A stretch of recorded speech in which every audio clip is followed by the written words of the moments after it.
Hello guys, नमस्ते। मैं हूँ Seema Sharma. I am a vastu consultant and a numerologist. मेरा पिछला वीडियो जो था वो लिविंग रूम के बारे में था। इस बार हम लोग डिस्कस करने वाले हैं हमारे बेडरूम के अरेंजमेंट के बारे में।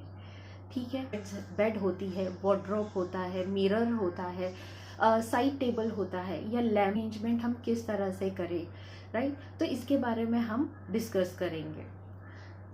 मैं जो टिप्स आपको देने वाली हूँ वो काफ़ी सिंपल है। कोई भी अपनी डे टू डे लाइफ में कोई भी चेंजेस करना चाहे आप कर सकता है। ज़रूरत नहीं है कोई भी तोड़ फोड़ करने की या कोई भी चीज़ की रिप्लेसमेंट की। कोई भी डायरेक्शन में किस तरह की भी आपको हेल्प चाहिए तो आप ज़रूर कमेंट कर सकते हैं। आपको उसका जवाब मिल जाएगा। अब या मेरी टीम में से कोई भी एक मेंबर आकर आपके घर में विजिट करे तो वो भी आप कह सकते हैं विद इन मुंबई हम आपके घर में आके आपकी घर की वास्तु देखेंगे और आपको इजी प्रोसेस हर एक चीज़ के लिए बताएंगे कि आपको बहुत ज़्यादा आप पर खर्च या लोड ना आए और इजी तरीके से आप अपने घर की वास्तु को सही कर सकें। तो बेडरूम में सबसे पहला टॉपिक हम लेते हैं बेड।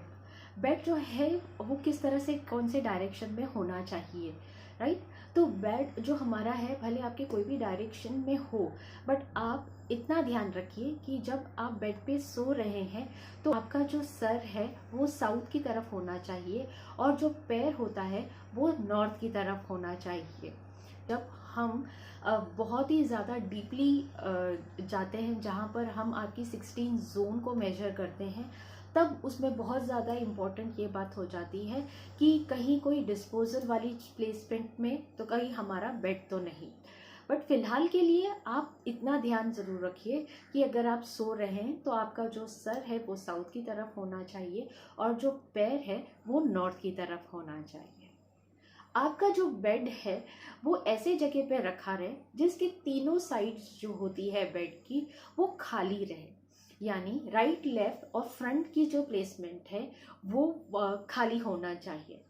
अगर आपको तीनों साइड खाली नहीं मिल रहा है, यानी तीनों साइड में चलने फिरने की जगह आपके यहाँ पर उतना स्पेस नहीं है, तो कम से कम दो साइड तो खाली होनी चाहिए, राइट।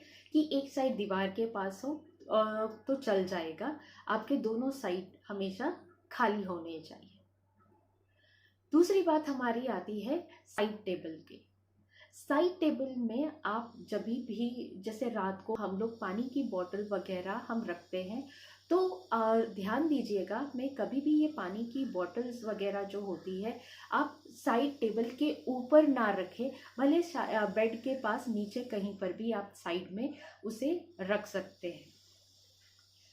दूसरी इंपॉर्टेंट बात आती है वो है मिरर की।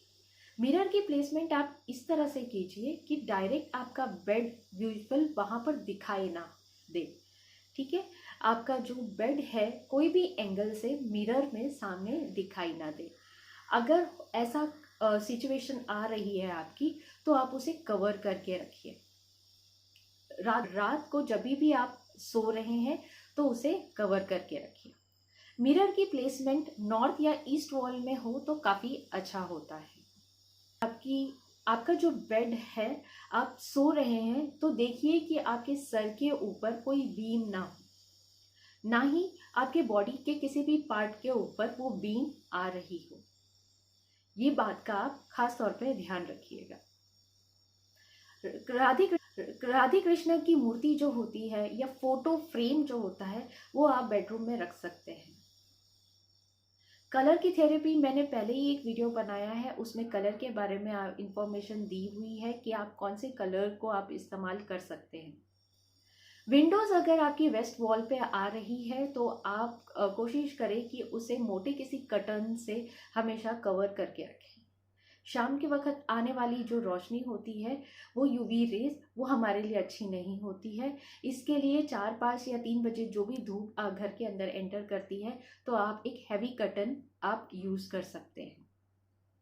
आई होप सो ये वीडियो आपके लिए बहुत ही ज़्यादा यूज़फुल रहा हो। अगर आप आपका कोई भी इशू आ रही है, कोई चीज़ समझ में नहीं आ रही है, दिक्कत हो रही है समझने में, तो आप ज़रूर नीचे कमेंट करिएगा, आपको इसका जवाब ज़रूर मिल जाएगा। और अगर आप चाहते हैं करके कि हम आपके घर में विद इन मुंबई कहीं आकर विजिट करें, तो उसके लिए भी आप कमेंट कर सकते हैं।